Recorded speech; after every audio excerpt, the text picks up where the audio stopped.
Hi guys, this is SK. So இந்த ஒரு 2-3 நாட்களாக வந்துட்டு ஒரு 2 பிரச்சனைகள் வந்துட்டு பெருசாக போய்கிட்டு இருக்கோம். ஒரு பக்கம் பாலியல் வன்கொடுமையும் கொலையும் நடந்துகிட்டு இருக்கோம். இன்னொரு பக்கம் போலீஸ்காரங்களே வந்துட்டு இன்வெஸ்டிகேஷன் சொல்லி கூட்டிகிட்டு போயிட்டு அந்த ஒரு பையனை வந்துட்டு கொண்டுடுறாங்க, அதுவும் நடந்துக்கிட்டு இருக்கு. இந்த பக்கம் ஃபுட் சேஃப்டி, அதாவது உணவு பாதுகாப்பு வந்துட்டு எந்த அளவுக்கு இருக்குன்னா 43 குழந்தைங்களை வந்துட்டு கோயம்புத்தூரில் அட்மிட் பண்ணி அவங்களோட உசுருக்கே வந்துட்டு இன்றைக்கி உத்தரவாதம் இல்லாத அளவுக்கு வந்து இந்த அரசாங்கம் பண்ணி வச்சுருக்காங்க. சாப்பாட்டில் பள்ளி விழுந்திருக்கு, அது ஃபுட் பாய்சன் ஆகி மொத்தம் 43 குழந்தைங்க, 30 பசங்க குழந்தைங்க, 13 பொன் குழந்தைங்கன்னு சொல்லிட்டு கிட்டத்தட்ட 43 பேர் வந்துட்டு ஹாஸ்பிட்டலில் அட்மிட் பண்ணி அவங்களுக்கான சிகிச்சையை வந்துட்டு இன்றைக்கி கொடுத்துட்ருக்காங்க. இது எல்லாத்தையுமே வந்துட்டு ஒருங்கிணைச்சு நீங்கள் பார்க்கும்போது இந்த அரசாங்கத்தோட மெத்தன போக்கு மட்டுமே தான் உங்களுக்கு கண்ணுக்கு தெரியும். ஒன்று, ஒரு பக்கம் பாதுகாப்பு கொடுக்க வேண்டிய இடத்துல வந்துட்டு ஃபோர்ஸை கம்மி பண்ணுறதுனாலே, அதாவது ஒர்க்கு ஃபோர்ஸ், நீங்கள் ஒரு இடத்துல வந்து பாதுகாப்புக்கு தேவையான ஆட்களை வந்து முறையாக கொண்டு போய் சேர்க்க முடியாத ஒரு இடத்துல தான் வந்துட்டு இந்த அரசாங்கம் இருக்குதுங்கிறத நீங்கள் புரிஞ்சுக்க முடியும். இன்னொரு பக்கம் ஒரு ப்ரைவேட் ஹோட்டலில் வந்துட்டு ஃபுட் சேஃப்டி ஆஃபீஸர் வந்து அப்பப்போ ரேண்டமாக போயிட்டு ஒரு வீடியோ எடுத்துகிட்டு வீடியோ எடுத்து போடுறதெல்லாம் நீங்கள் அப்பப்போ பார்த்துருப்பீங்க. ட்ரெயின்லேருந்து வர நாய் பிரியாணியை கண்டுபிடிப்பானுங்க, ஒரு சாக்கடையில் தண்ணியிலேருந்து தயாரிக்கிற பிரியாணியை வந்துட்டு அதுக்கு பேன் பண்ணுறதுக்கு ரெடியாக இருந்திருப்பானுங்க. ஆனால் இந்த அரசாங்கத்தோட பள்ளி குழந்தைகளுக்கு வந்துட்டு சமைக்கக்கூடிய சாப்பாடு எந்த அளவுக்கான தரத்தில் இருக்குது அப்படிங்கிற எந்த ஒரு ரிப்போர்ட்டையும் வந்துட்டு உங்களுக்கு கண்ணுக்கு காட்டவே மாட்டானுங்க. முதல்ல அது இன்ஸ்பெக்ட் பண்ணியிருப்பாங்களா அப்படின்னு கூட உங்களுக்கும் எனக்கும் வந்துட்டு அது தெரியாது. ஏன்னா அந்த மாதிரி தான் வந்துட்டு இன்றைக்கி அரசாங்கம் செயல்பட்டு இருக்குதுன்னு சொன்னால் அதுதான் வந்து அது ஒரு மாயை. நீங்கள் நான் ஒர்க் பண்ணேன் அப்படின்னு சொல்லி காமிக்கிறத ஒரு ரிப்போர்ட்டை தான் சப்மிட் பண்ண முடியும். அந்த ரிப்போர்ட்டை வந்துட்டு கொடுக்கலன்னா அங்கே ஒர்க்கே நடக்கலை அப்படிங்கிறது தான் நிதர்சனம். இந்த அரசாங்கம் இல்லை, எந்த அரசாங்கமுமே வந்துட்டு உணவு பாதுகாப்பில் வந்துட்டு ஒரு பெரிய கவனமாக இருந்திருக்க வேண்டிய ஒரு இடம். பட் இந்த இடத்துல வந்துட்டு அது இருக்கான்னே எனக்கு தெரியல. இது மட்டும் இல்லை, இந்த ஒரு ஸ்கூல் மட்டும் இல்லை, இது ஒன்றும் ஃபஸ்ட் டைம் வந்து ஃபுட் பாய்சன் ஆகலை. இன்னும் ஒரு 2-3 மாதத்துக்கு முன்னாடி பார்த்தீங்கன்னா நாமக்கல்ல ஒரு காலேஜில் வந்துட்டு ஃபுட் பாய்சன் ஆகிருக்கு. அங்கேருந்து தண்ணிங்களை வந்துட்டு வீடியோ எடுத்து காட்டுறாங்க. அங்கே சாப்பாட்டில் இருக்கிற பூச்சிகளை வந்துட்டு ஃபோட்டோ எடுத்து வீடியோ எடுத்து காட்டுறாங்க. ஸோ இது ஏற்கனவே நடந்திருக்கு. இந்த இன்சிடென்ட் நடக்காமல் இருக்கிறதுக்கு என்ன மாதிரியான முன்னெடுப்புகளை வந்துட்டு அரசாங்கம் செஞ்சிருக்கணும் இந்நேரம் அப்படிங்கிறதான் வந்துட்டு நீங்கள் கேள்வியாக கேட்கணுமே ஒழிய, இது ஏன் இப்போ நடந்துச்சு, ஐயையோ பாவம் இவங்கெல்லாம் வந்துட்டு அப்பாவிங்க அப்படின்னு இவங்களை யாரையுமே வந்துட்டு தள்ளி விடாதீங்க. இவங்க எல்லாருமே குற்றம் பண்ணியிருக்காங்க. இந்த குற்றம் பண்ண எல்லாருக்குமே வந்துட்டு தண்டனை கிடைக்கணும். இது ஒரு பக்கம் இருக்கட்டும். இதில் நிஜமாவே ஊழல் நடந்திருக்கா அப்படின்னு சொல்லிட்டு யார் விசாரிக்கணும்? அதுவும் அரசாங்கம், போலீஸ் டிபார்ட்மெண்ட் தான் வந்துட்டு விசாரிக்கணும்.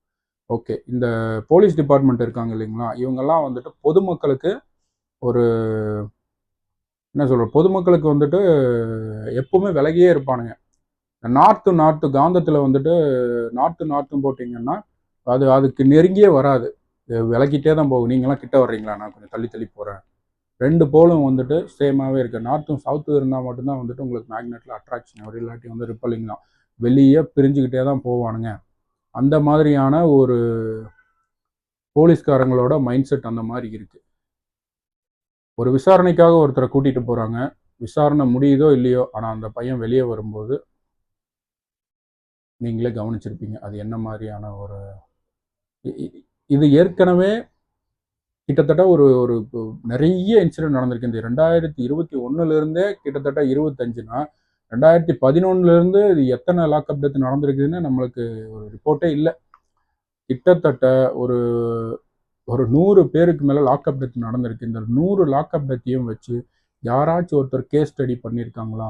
யாராவது ஒருத்தர் இந்த அரசாங்கத்துக்கு வந்துட்டு ஒரு அறிவுரை சொல்லியிருக்காங்களா? இனிமேல் இந்த மாதிரி நடக்காமல் இருக்கிறதுக்கு இந்த அரசாங்கம் என்ன வாய்மொழி உத்தரவு இல்லாமல் என்ன மாதிரியான உத்தரவாதத்தை வந்துட்டு மக்கள்கிட்ட கொடுக்க போகிறாங்க?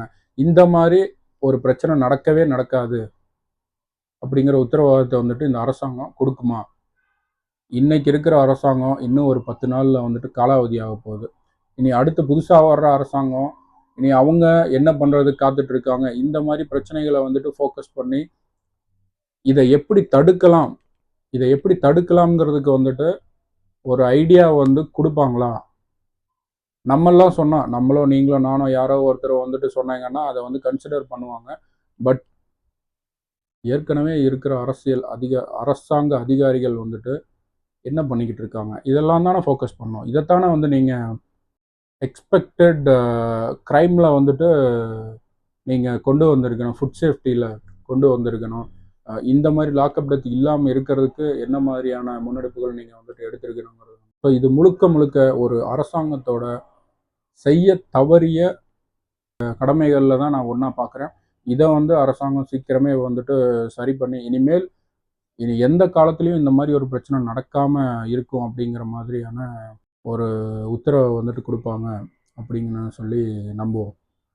நம்பித்தான் ஆகணும். இப்படியாவது நம்பிக்கையாக தான் காலம் தள்ளிட்டு இருக்கோம். ஆனால் இந்த ஒரு விஷயத்துக்கு வந்து அரசாங்கம் எந்த ஒரு பதிவோ, இன்னைக்கு ஆஸ்கர் நாயகன் அப்படின்னு சொல்லிட்டு இருக்கிற யாரும் வந்துட்டு இந்த மாதிரி அவங்க ஆட்சி காலத்தில் நடக்கிற எந்த ஒரு குற்ற செயல்களுக்கும், எந்த ஒரு அநீதியான செயல்களுக்கும் போயிட்டு நேரில் ஆஜராகவே மாட்டாங்க, நேரில் போய் பார்க்கவே மாட்டாங்க.